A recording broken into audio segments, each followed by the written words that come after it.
Shalom, inilah waktunya kita berjalan bersama Roh Kudus. Ini waktunya hari-hari di mana tidak ada kepastian. Bahkan kita tidak tahu bagaimana membedakan antara yang benar dan salah. Saya percaya saudara dan saya sedang digoncang atau kaget mendengar berita apa yang tersebar di dalam dan kejadian di Amerika. Saudara bayangkan 3 juta lembar saudara dokumen dari Epstein. Dan itu tersebar. Dan kami menjadi sangat-sangat kaget. Orang yang kita sangka sangat baik ternyata melakukan hal-hal yang mengerikan. Tapi orang yang kita sangka sangat buruk ternyata tidak melakukan apa-apa. Saudara, para selebriti, orang-orang yang kelihatannya sangat berpengaruh. Dan mereka ternyata sangat merendahkan manusia. Mereka memainkan segala sesuatu. Tapi di tengah keadaan yang seperti itu, mari kita tahu bahwa kita membutuhkan Roh Kudus. Kita berjalan harus dengan Roh Kudus. Karena dialah kebenaran. Karena dialah sumber segalanya. Karena dia yang tahu dan menetapkan masa depan, masa lalu maupun yang sekarang. Dia pegang kendali. Mari saya bacakan ayat Keluaran 13 ayat 21 sampai 22. Tuhan berjalan di depan mereka. Pastikan hari-hari ini. Jangan biarkan Tuhan dan kita sangat berjarak. Jangan biarkan Tuhan dan saudara berpisah tempat. Tapi biarkan Tuhan berjalan di depan kita. Jangan biarkan kita berjalan mendahului Tuhan. Dan akibatnya saudara ada kekacauan, ada badai, ada banyak hal terjadi termasuk penyesatan. Tapi biarkan Tuhan ada di depan kita. Pada siang hari dalam tiang awan yang menuntun mereka di jalan.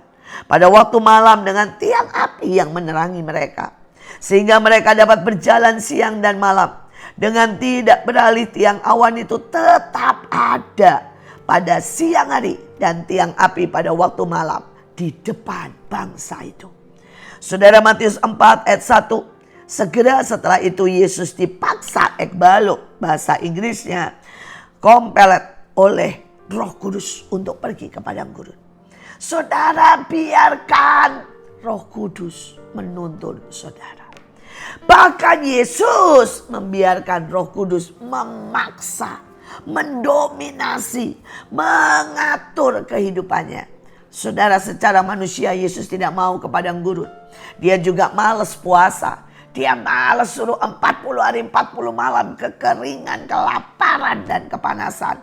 Bahkan tidak ada tempat untuk meletakkan kepalanya. Tapi dia membiarkan Roh Kudus membawanya. Dia membiarkan Roh Kudus mengoyak kenyamanannya.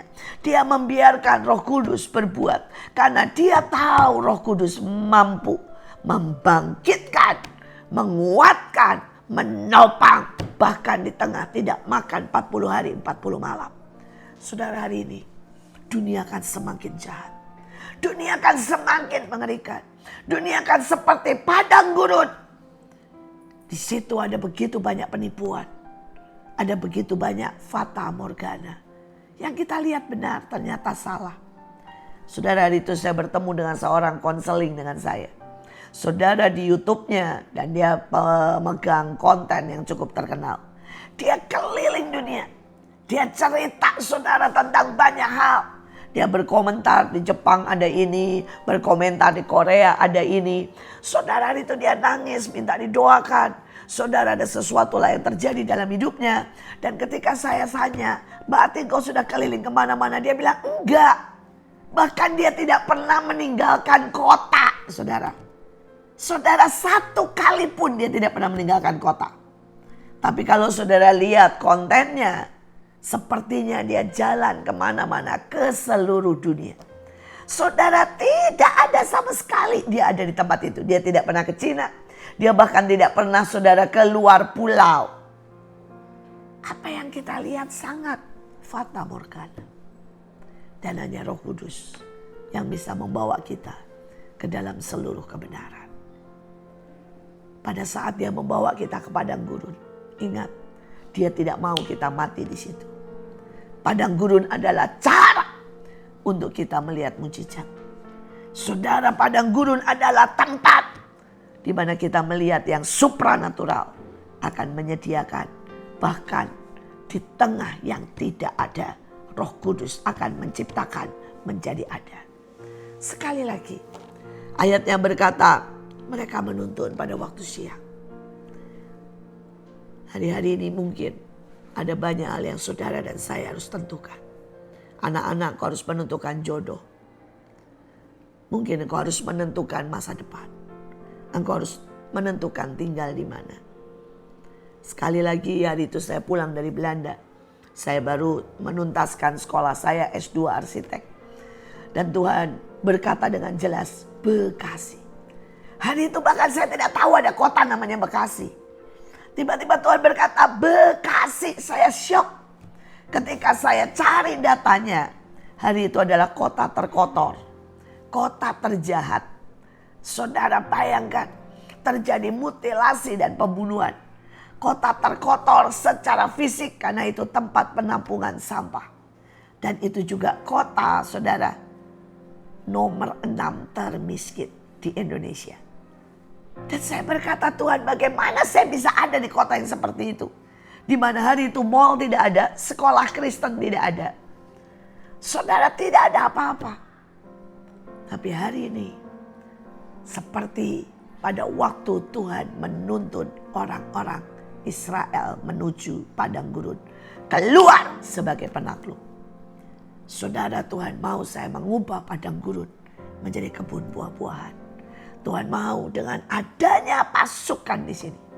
Bekasi menjadi kota yang berbeda. Tahukah saudara bahwa sekarang kami menjadi kota nomor 6 paling bersih se-Indonesia secara fisik.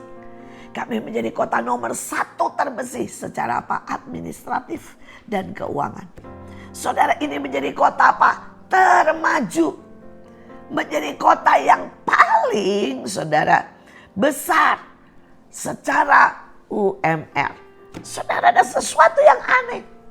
Tuhan merubah menjadi begitu indah. Tahukah saudara bahwa di kota Bekasi lebih dari 10 mall. Dan mall terbaik. Ada Sumarekon 2, isinya padel saudara ya. Dan lapangan-lapangan yang dibutuhkan di tengah mall saudara. Saudara, Sumarekon 2 penuh dengan begitu banyak. Termasuk barang-barang, bukan pamer saudara ya. Barang-barang murah dari luar negeri. Dan kemarin pada waktu pembukaan sampai penuh dan antre. Sekali lagi, itu bahkan tidak ada di mana-mana. Baru ada di kota Bekasi. Pada waktu COVID yang pertama kali mall dibuka. Dan dikatakan kota yang sudah bebas. Boleh buka semuanya. Adalah apa? Bekasi. Saudara, kenapa? Karena di mana ada roh Tuhan. Di mana ada anak-anak Tuhan. Yang berani berjalan. Bahkan melewati padang gurun. Maka padang gurun akan berubah. Menjadi tempat mujizat. Menjadi tempat kemuliaan.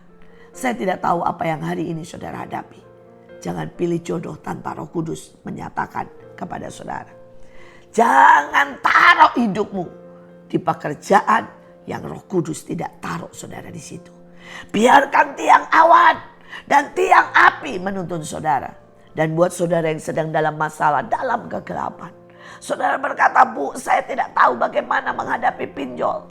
Saya tidak tahu bagaimana hidup saya sedang ada dalam totali kegelapan. Tiang api akan menuntun saudara. Saudara, ini kesaksian baru kemarin. Seseorang telepon saya dan menangis karena dia saudara ya terlibat pinjol dan rumahnya dan semuanya akan dilelang. Dan dia juga saudara menghadapi teror dari banyak hal. Dia tidak saudara kepada satu orang tapi kepada beberapa masalahnya sangat bertumpuk. Dan hari itu saya bilang, beranikah engkau untuk stop. Tidak utang, tidak apapun, dan berlutut menangis dan berdoa di hadapan Tuhan. Sampai engkau dipeluk oleh Roh Kudus. Dan pada saat Roh Kudus berkata, lakukan itu. Saudara, dan dia lakukan itu. Dia nyanyi nyembah. Setiap orang datang dan berkata akan diancam, fotonya akan disebar. Dia tidak mau buka HP. Dia nyanyi nyembah saudara. Saudara, dan kebetulan hari itu Tuhan bilang, mulai siapkan makanan khas Ambon. Saudara, dia masaklah, saya tidak tahu makanan khas Ambon. Dan saudara, setelah dia selesai masak, Tiba-tiba saudara 5 orang datang dari golongan penagih utang, preman dan sebagainya. Saudara, dan yang datang semua Ambon. Nah, saudara, siapa yang tahu? Dan singkat cerita, dia bicara sama mereka, dia ajak dia makan. Saudara, ngobrol lah saudara. Dan kemudian dia bilang, oke, saya bebaskan dari semua bunga. Dan dibuatlah reschedule hutang. Saudara, dan dia bilang, saya akan atur sehingga kamu bisa mencicil sangat kecil selama 2 tahun. Dan semua bunga dihilangkan. Saudara, siapa yang bisa buat begitu? Siapa yang bisa buat? Saudara, di mana yang datang adalah orang yang satu suku. Dan hari itu dia cuma taat menyediakan makanan. Dan mereka makan sembari nangis. Mereka kangen makanan ibu mereka. Siapa yang bisa buat kalau bukan Tuhan? Tapi maukah saudara bergantung kepada tiang api itu di tengah kegelapan? Biarkan Roh Kudus mencengkeram hidupmu. Biarkan Roh Kudus menuntun hidupmu. Biarkan Roh Kudus memaksa hidupmu. Maka hidup kita akan menghasilkan kemuliaan bagi nama Tuhan.